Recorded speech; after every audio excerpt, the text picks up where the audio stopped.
ഹരേ രാമ രാമ രാമ ഹരേ ഹരേ. ഹരേ കൃഷ്ണ കൃഷ്ണ കൃഷ്ണ ഹരേ ഹരേ. കൃഷ്ണായ വാസുദേവായ ഹരയേ പരമാത്മനെ പ്രണതക്ലേശനാശായ ഗോവിന്ദായ നമോ നമ. എല്ലാ സജ്ജനങ്ങൾക്കും നമസ്കാരം. ഇന്ന് 4-ാമത്തെ ദശകത്തിലെ 6, 7, 8, 9, 10 ശ്ലോകങ്ങൾ നോക്കാം. ആദ്യം 6-ാമത്തെ ശ്ലോകം.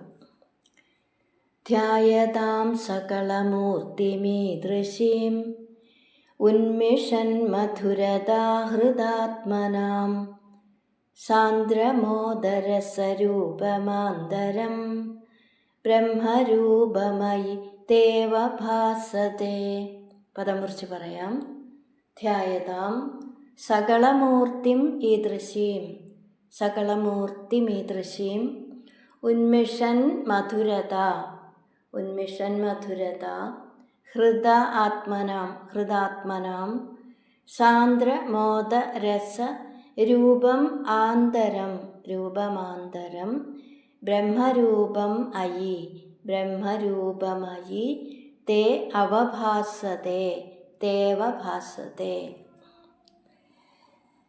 ഈ ശ്ലോകത്തിൽ നിരന്തരമായ ധ്യാനത്തിലൂടെ ഭഗവാന്റെ സഗുണ സാകാര രൂപത്തിൽ നിന്ന് നിർഗുണ നിരാകാരമായ ബ്രഹ്മസ്വരൂപത്തിലേക്ക് മനസ്സിനെ ഉയർത്താൻ സാധിക്കും എന്ന് പറയാണ്.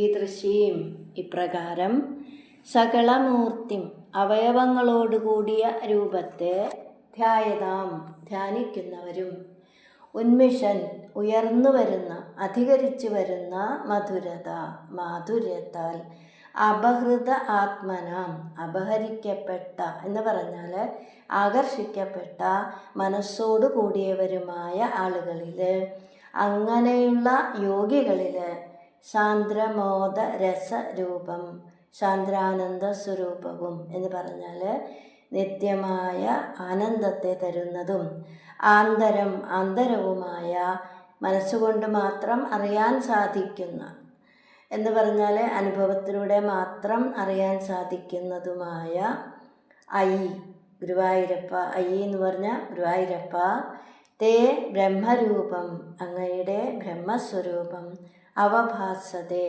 പ്രകാശിക്കുന്നു, ബ്രഹ്മാനന്ദത്തെ അനുഭവിച്ചറിയാൻ സാധിക്കുന്നു എന്നർത്ഥം. അപ്പോൾ ഇവിടെ ധാരണ കൊണ്ടും ധ്യാനം കൊണ്ടും നല്ലതുപോലെ തെളിഞ്ഞു കാണാൻ തുടങ്ങിയ ഭഗവാന്റെ സഗുണ സാകാര രൂപത്തിൽ നിന്ന് നിർഗുണ നിരാകാരമായ ആനന്ദസ്വരൂപമായ ബ്രഹ്മസ്വരൂപത്തിലേക്ക് ഞങ്ങൾ മനസ്സിനെ ഉയർത്തിക്കൊണ്ടുവരും. അങ്ങനെ ആ ബ്രഹ്മതത്വത്തെ ആഴത്തിൽ മനസ്സിലാക്കിയവരായിട്ട് പതുക്കെ പതുക്കെ നിർവികൽപ്പ സമാധിയിലേക്ക് എത്തിച്ചേരും എന്ന് പറയാണ്. ഇനി 7-ാമത്തെ ശ്ലോകം. തത്സമാസ്വദനരൂപിണീം സ്ഥിതിം ത്വത്സമാധിമയി വിശ്വനായക ആശ്രിതാഃ പുനരതഃ പരിച്യുതൗ ആരഭേമഹി ച ധാരണാദികം. പദം കുറിച്ച് പറയാം. തത് സമാസ്വദനരൂപിണീം, തത്സമാസ്വദനരൂപിണീം സ്ഥിതിം ത്വത് സമാധിം അയി, ത്വത്സമാധിമയി വിശ്വനായക ആശ്രിതാഃ പുനഃ അധഃ പുനരതഃ പരിച്യുതൗ ആരഭേമഹി ച ധാരണാദികം. ഐ വിശ്വനായക, ഹേ ജഗത് പ്രഭോ ഗുരുവായൂരപ്പ, തത് സമാസ്വദനരൂപിണീം ആ ശുദ്ധബ്രഹ്മാനുഭവ രൂപമായ ത്വത് സമാധിം സ്ഥിതിം അങ്ങയുടെ നിർവികൽപ്പ സമാധിയെ ആശ്രിതാഹ ആശ്രയിച്ചവരായിട്ട് അധഃ പരിച്യുതൗ വ അതിൽ നിന്ന് വഴുതി വീഴുകയാണെങ്കിൽ എന്ന് പറഞ്ഞാൽ ആ നിർവികൽപ്പ സമാധിക്ക് ഏതെങ്കിലും തരത്തിലുള്ള ഭ്രംശം സംഭവിക്കുകയാണെങ്കിൽ, അതായത് ധ്യാനത്തിന് 4 തരത്തിലുള്ള ദോഷം വരാം എന്നാണ്. ലയം, വിക്ഷേപം, കഷായം, രസാസ്വാദം. ലയം എന്നാൽ ഉറക്കം, ധ്യാനത്തിനിടയ്ക്ക് ഉറങ്ങിപ്പോവുക. അടുത്തത് വിക്ഷേപം, മനസ്സിൻ്റെ ചലനം എന്ന് പറഞ്ഞാൽ ശ്രദ്ധ മാറിപ്പോവുക. മൂന്നാമത്തേത് കഷായം, വിഷയവാസന, വിഷയസുഖങ്ങളിൽ വീണ്ടും ആഗ്രഹമുണ്ടാവുക. ഇനി രസാസ്വാദം, എന്തെങ്കിലും ധ്യാനാനുഭവം ഉണ്ടാകുമ്പോൾ അതിൻ്റെയും അപ്പുറത്തേക്ക് കടക്കാൻ ശ്രമിക്കാതെ അതിൽ തന്നെ മുഴുകിയിരിക്കുക, രസാസ്വാദം. അങ്ങനെ 4 ദോഷങ്ങളുണ്ടെന്നാണ്. പുനഃച്ച, വീണ്ടും ധാരണാധികം, ധാരണ, ധ്യാനം, സമാധി എന്നിവയെ ആരഭേമഹി, ആരംഭിച്ചു കൊള്ളാം. അപ്പം ശുദ്ധ ബ്രഹ്മാനുഭവ രൂപമായ അങ്ങയുടെ ഭഗവാന്റെ നിർവികൽപ്പ സമാധിയെ ആശ്രയിച്ചതിന് ശേഷം അതിന് ഭ്രംശം സംഭവിക്കുകയാണെങ്കിൽ വീണ്ടും ധാരണ മുതലായവയെ ഞങ്ങൾ ആരംഭിച്ചു കൊള്ളാം എന്ന് പറയുമ്പോൾ നിർവികൽപ്പ സമാധിയിൽ നിന്ന് എപ്പോഴെങ്കിലും വഴുതി വീഴുകയാണെങ്കിൽ വീണ്ടും മനസ്സിനെ ഉയർത്താൻ ശ്രമിക്കും എന്ന് മേൽപ്പത്തൂർ പറയാണ്. അപ്പോൾ ആരാണോ ചിത്തത്തിനെ നിർമ്മലവും നിശ്ചലവുമാക്കുന്നത് അവർക്ക് ഈ അവസ്ഥ കൈവരിക്കാൻ സാധിക്കുന്നതാണ്. അതിനിടയ്ക്ക് എന്തെങ്കിലും വിക്ഷേപങ്ങൾ ഉണ്ടാവുമ്പോൾ, മനസ്സിന് ചലനം സംഭവിക്കുമ്പോൾ വീണ്ടും പഴയ അവസ്ഥയിലേക്ക് തന്നെ വന്നേക്കാം. അങ്ങനെ വരുമ്പോൾ വീണ്ടും ധാരണ മുതലായ നിരന്തരമായ അഭ്യാസം കൊണ്ട് മനസ്സിനെ ആ അവസ്ഥയിലേക്ക് ഉയർത്തിക്കൊണ്ടുവരണം എന്നിവിടെ പറയുകയാണ്.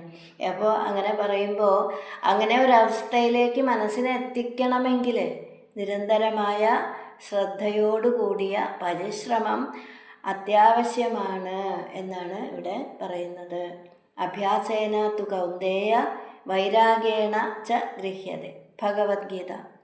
ഇനി 8ാമത്തെ ശ്ലോകം. ഇത്തമഭ്യസന നിർഭരോല്ലസത് ത്വത്പരാത്മസുഖകൽപ്പിതോത്സവാഃ മുക്തഭക്തകുലമൗലിതാം ഗതാഃ സഞ്ചരേമ ശുഗനാരദാദിവത്. പദമുറിച്ച് പറയാം. ഇത്തം അഭ്യസന നിർഭര ഉല്ലസത്, നിർഭരോല്ലസത് ത്വത് പരാത്മസുഖ കൽപ്പിതോത്സവാഃ മുക്തഭക്തകുലമൗലിതാം ഗതാഃ സഞ്ചരേമ ശുഗനാരദാദിവത്. ശുഗനാരദ ആദിവത്.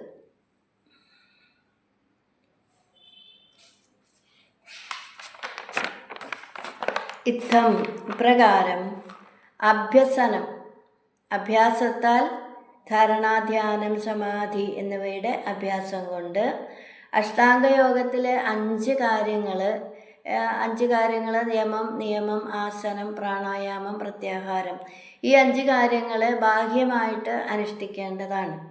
ഇനി ധാരണ, ധ്യാനം, സമാധി ഇത് 3ഉം ആന്തരികമായിട്ട് അനുഷ്ഠിക്കുന്നതാണ്.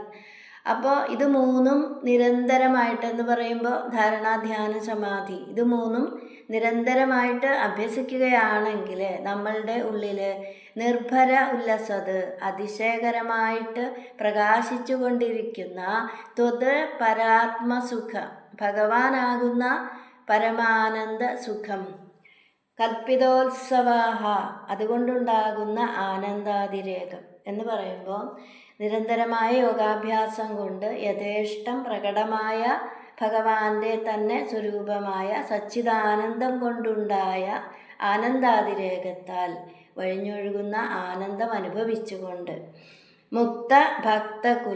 മുക്തന്മാരായ ഭക്തന്മാരുടെ കുലത്തിലെ മൗലിതാം ഗതാഹ മഹത്വത്തെ പ്രാപിച്ചവരായിട്ട് ശുഗനാരദാദിവത്, ശുഗൻ, നാരദൻ മുതലായ മഹർഷിമാരെ പോലെ സഞ്ചരിച്ചു കൊള്ളാം.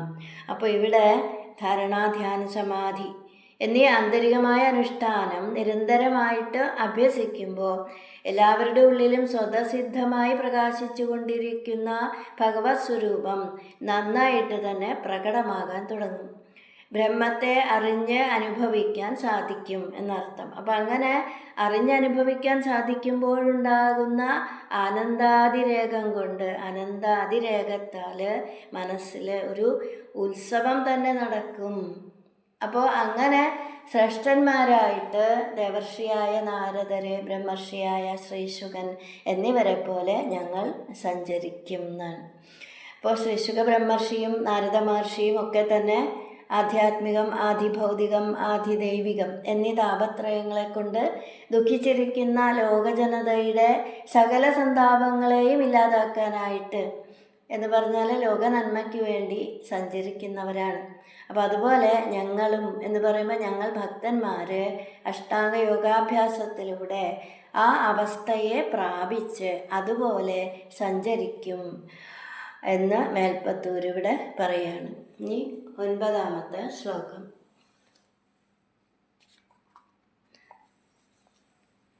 തുസ്സമാധി വിജയേ തുയഃ പുനഃ മംക്ഷു മോക്ഷരസിക ക്രമേണ വാ യോഗവശ്യമനിലം ഷഡാശ്രയൈഃ ഉന്നയത്യജ സുഷുമ്നയാശനൈ.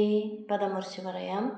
ത്വത് സമാധി വിജയേ, ത്വസമാധി വിജയേ തു യഃ പുനഃ മംക്ഷു മോക്ഷരസികഃ ക്രമേണ വാ യോഗവശ്യം അനിലം, യോഗവശ്യമനിലം ഷഡ് ആശ്രയൈ, ഷഡാശ്രയൈ ഉന്നയതി അജ, ഉന്നയത്യജ സുഷുമ്നയാ ശനൈഹി.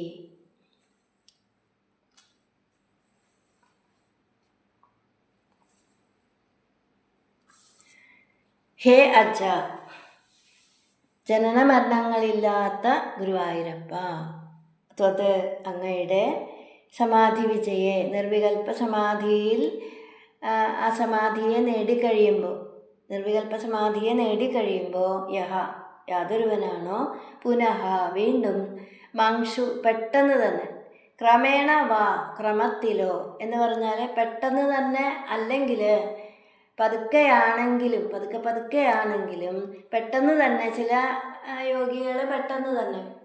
അപ്പോൾ അങ്ങനെ മോക്ഷരസിക, മോക്ഷത്തിൽ തൽപരരായിട്ട് യോഗവശ്യം, യോഗാനുഷ്ഠാനത്താൽ വശത്താക്കിയ അനിലം പ്രാണവായുവിനെ ഷഡാശ്രേഹി 6 സ്ഥാനങ്ങളിലൂടെ എന്ന് പറഞ്ഞാൽ ഷഡാധാരങ്ങളിലൂടെ സുഷുമ്നയ, സുഷുമ്ന നാഡി വഴി ശനൈഹി പതുക്കെ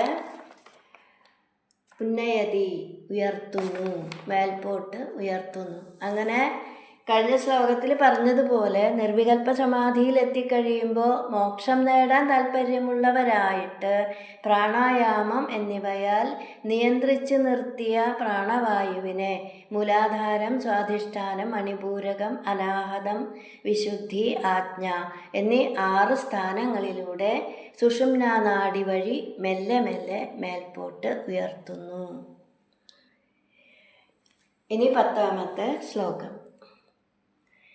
ലിംഗദേഹമപി സന്ധ്യജന്നഥോ ലീയതേ ത്വയി പരേ നിരാഗ്രഹ ഊർധ്വലോകകുതുഗീതുമൂർധതഃ സാർദ്ധമേവ കരണൈർനിരീയതേ. പദമുറിച്ച് പറയാം. ലിംഗദേഹം അപി, ലിംഗദേഹമപി സന്ധ്യജൻ അധഃ, സന്ധ്യജൻ അധോ ലീയതേ ത്വയി പരേ നിരാഗ്രഹഃ ഊർധ്വലോകകുതുകീ തു മൂർധതഃ സാർദ്ധമേവ കരണൈഃ നിരീയതേ, കരണൈർനിരീയതേ. നിരാഗ്രഹഃ ആഗ്രഹമില്ലാത്ത എന്ന് പറഞ്ഞാൽ ബ്രഹ്മലോകം മുതലായവയിൽ, ബ്രഹ്മലോകം മുതലായ ലോകങ്ങളിൽ യാതൊരു ആഗ്രഹവുമില്ലാത്ത യോഗി. അധോ എന്ന് പറഞ്ഞാൽ അതിനുശേഷം, അതിനുശേഷം പ്രാണവായുവിനെ ഭ്രൂമധ്യത്തിലേക്ക് ഉയർത്തിയിട്ട് കുറച്ചു നേരം അവിടെ നിർത്തിയതിന് ശേഷം, അതിനുശേഷം എന്ന് പറഞ്ഞാൽ പ്രാണവായുവിനെ ഭ്രൂമധ്യത്തിലേക്ക് ഉയർത്തിയിട്ട് കുറച്ചു നേരം അവിടെ നിർത്തിയതിന് ശേഷം ലിംഗദേഹം അഭി സൂക്ഷ്മ ശരീരത്തെയും സന്ധ്യജൻ ഉപേക്ഷിച്ചിട്ട് പരേ പരബ്രഹ്മസ്വരൂപനായ ത്വയി അങ്ങയില് ലീയതേ ലയിക്കുന്നു. ഊർധ്വലോക കുതുകി തു ഊർധ്വലോകം ആഗ്രഹിക്കുന്നവരാകട്ടെ, തു പറഞ്ഞ ആകട്ടെ, അവരാകട്ടെ എന്ന് പറഞ്ഞാൽ സത്യലോകം സ്വർഗലോകം മുതലായ ലോകങ്ങൾ ആഗ്രഹിക്കുന്നവരാണെങ്കിൽ അവര് കരണൈഹി സാർത്ഥം.